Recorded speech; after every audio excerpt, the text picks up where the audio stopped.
Metro రెండో దశపై పీఠముడి నెలకొంది.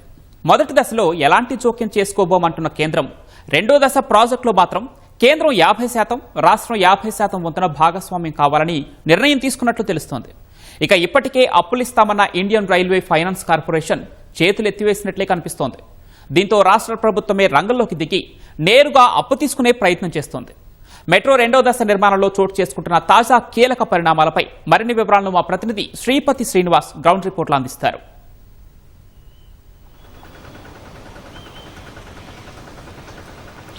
Metro రెండో దశ నిర్మాణంపై అనిశ్చితి నెలకొంది. ఎందుకంటే గతంలోనే మెట్రో మొదటి దశను రాష్ట్ర ప్రభుత్వం టేక్ ఓవర్ చేసుకుంది. సుమారు 15,000 కోట్లకు సంబంధించినటువంటి షేర్ పర్చేస్ అగ్రిమెంటు చేసుకోవాలని రాష్ట్ర ప్రభుత్వం భావించింది.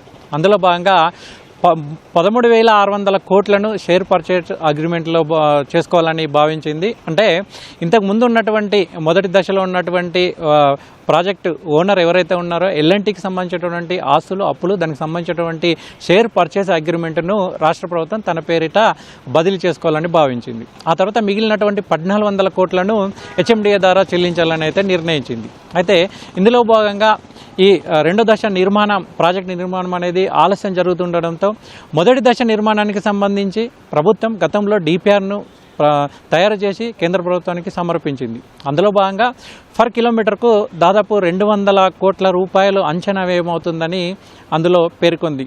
కానీ ఆ తర్వాత రాష్ట్ర ప్రభుత్వం రెండోసారి కూడా డిపిఆర్ను తయారు చేసి కేంద్ర ప్రభుత్వానికి అందించింది. ఆ తర్వాత తాజాగా పంపించినటువంటి డిపిఆర్లో మాత్రం దాదాపు 314 కోట్లు పర్ కిలోమీటర్కు ఖర్చు అవుతుందని అంచనా వ్యయాన్ని రూపొందించింది. అంటే దాదాపు 1,900 కోట్లు అదనంగా పెరుగుతుందని కూడా తయారు చేసినటువంటి నివేదికలు చెబుతున్నాయి. మొత్తానికైతే గతంలో పంపినటువంటి డిపిఆర్కు ఇప్పుడు పంపినటువంటి డిపిఆర్కు తేడాలు ఉండడంతో కేంద్ర ప్రభుత్వం అయితే తిరిగి తాజాగా ఎస్బీఐ క్యాప్స్ను ఏర్పాటు చేసింది. అంటే ఎస్బీఐ క్యాప్స్ అంటే అందులో కేంద్ర రాష్ట్ర ప్రభుత్వాలకు సంబంధించినటువంటి ప్రతినిధులు ఉంటారు. వాళ్ళు మెట్రో మొదటి దశలకు సంబంధించినటువంటి ఆస్తులు, అప్పులు, నిర్వహణ బాధ్యత, అదేవిధంగా రాష్ట్ర ప్రభుత్వం అందులో పాత్ర, ఇటువంటి అంశాల మీద ఎస్బీఐ క్యాప్స్ అయితే నివేదికను రూపొందిస్తుంది. ఆ నివేదిక ఆధారంగానే తర్వాత రెండో దశలోకి సంబంధించినటువంటి నిర్ణయాలు అటువంటివన్నీ కూడా నిర్ణయం తీసుకునే అవకాశం ఉంటుంది.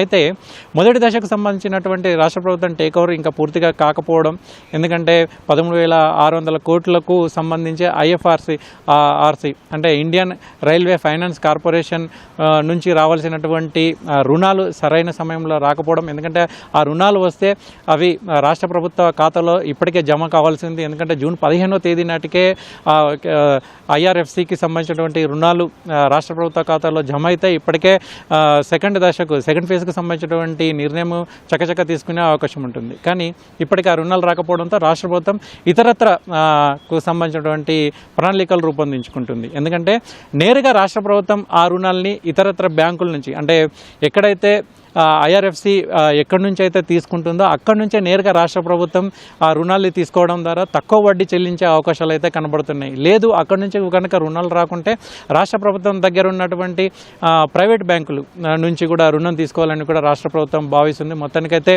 రెండో దశ ఫేజ్ 2కు సంబంధించినటువంటి దానిలో దాదాపు 8 కారిడార్లు ఉన్నాయి. దాదాపు 162 కిలోమీటర్ల మేర ప్రభుత్వం రెండో దశ మెట్రో ప్రాజెక్టును చేపట్టాలని నిర్ణయించింది. అందులో భాగంగా ఇప్పటికే డిపిఆర్ను కూడా రెడీ చేస్తుంది. అయితే ఈ కేంద్ర రాష్ట్ర ప్రభుత్వాల ప్రతినిధుల ఆధ్వర్యంలో ఉన్నటువంటి ఎస్బీఐ క్యాప్స్ దానికి సంబంధించినటువంటి నివేదికను తయారు చేయాల్సి ఉంటుంది. ఆ తర్వాతనే రుణాలకు సంబంధించినటువంటి అంశం మీద కేంద్ర ప్రభుత్వం కీలక నిర్ణయం తీసుకునే అవకాశం ఉంటుంది. ఇప్పటికైతే మొదటి దశ విషయంలో అయితే కేంద్ర ప్రభుత్వం ఎటువంటి జోక్యం చేసుకోము, అవన్నీ కూడా రాష్ట్ర ప్రభుత్వం భరించాల్సి ఉంటుందని కూడా స్పష్టం చేసింది. అయితే కేవలం రెండో దశకు సంబంధించి మాత్రం కేంద్ర ప్రభుత్వం 50% వాటాను, రాష్ట్ర ప్రభుత్వం కూడా 50% వాటాను చెల్లించేందుకు, అదే ఖర్చులు భరించేందుకైతే ఒక నిర్ణయానికి వచ్చినట్లుగా అయితే స్పష్టంగా తెలిసింది. అయితే దీనికి సంబంధించి ఒక నివేదిక అయితే తయారు చేయాల్సి ఉంటుంది. ఎందుకంటే మొదటి దశలో ఉన్నటువంటి దాని మీద అయితే కీలక నిర్ణయాలు తీసుకున్న తర్వాత రెండో దశ మీద అయితే ఈ నివేదిక తయారు చేయాల్సి ఉంటుందని ఎస్బీఐ క్యాప్స్ వీలైనంత తొందరగా నివేదికను తయారు చేయాలని రాష్ట్ర ప్రభుత్వం కేంద్ర ప్రభుత్వానికి విజ్ఞప్తి చేస్తుంది.